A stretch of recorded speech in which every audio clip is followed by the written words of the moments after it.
students, this is Seema Singh, your S.St teacher. I will start chapter 6 in history, the early states. Okay. No society can survive without any law, order, control and governance. Once population established at a place and numbers increased with the passage of time, there was an urgent need to control the people into a social and political order. In this chapter, we shall study how the political setup came into being to control the increasing population and expense of the traveling areas. So let's start. The political system. The period after 600 BC saw a rapid change in society. In the previous chapter, you studied about the political system, where several villages formed a wish. Over a period of time, these janpadas grew in structures as a strong political entity by acquiring more territories and came to be known as Mahajanpada. By 200 BC, there were a total of 16 Mahajanpads. The Janpads and Mahajanpads. The Mahajanpads were governed into two different ways. They were either governed by monarchs or had a republican form of government. In monarchical Mahajanpad, the king was the most powerful and used to have a hereditary system, where after the death of father, the son took over the throne and was made the king. Koshala, Vatsa, Magda and Avanti became the most powerful monarchical Mahajanpada. The republican Mahajanpada were ruled by the group of people who were elected by the people. Shakyas and Lakshmanis were the prominent and powerful republican Mahajanpada. Fortification. The Mahajanpad has capital cities as the seat of power and authority. They were mostly well fortified. The forts were built around the capital city for two reasons. Number one, to show the power and prosperity.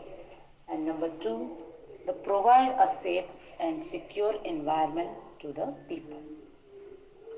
Expansions of territories.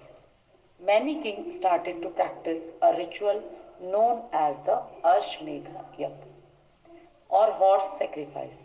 This was a grand ritual which was organized to capture more territories. In this system, the kings performed the yajna, sent a horse with his emblem to roam freely into the neighboring territories.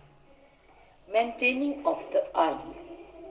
To maintain such vast territories and safeguard the population, the kings had to maintain large armies. Maintaining armies meant that they needed to be provided with food and arms.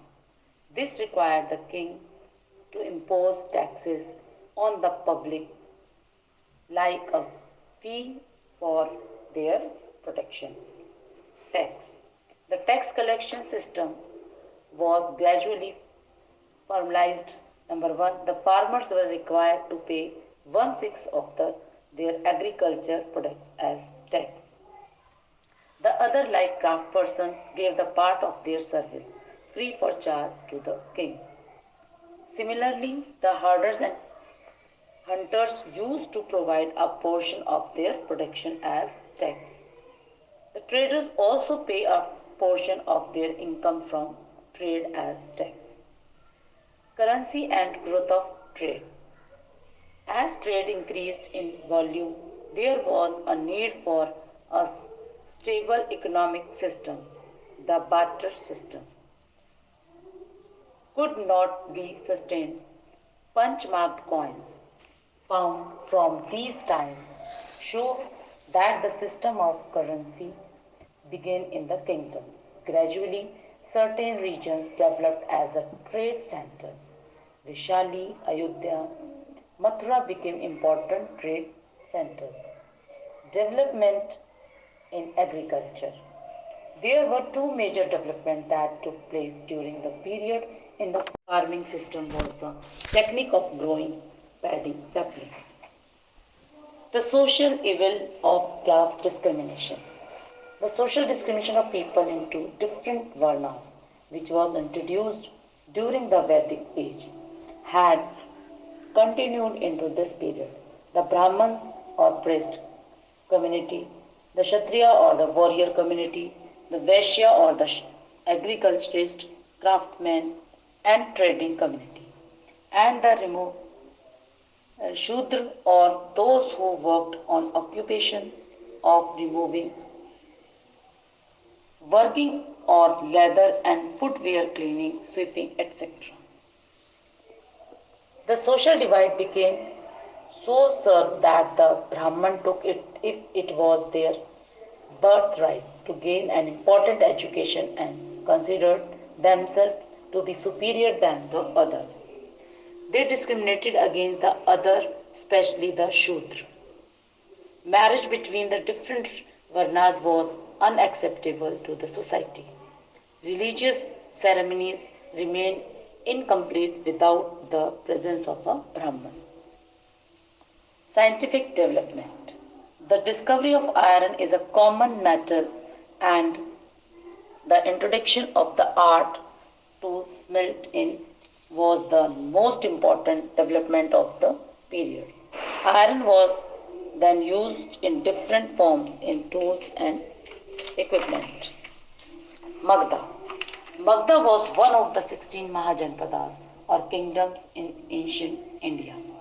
The central part of the kingdom were located in modern day Bihar, which lies south of the Ganga.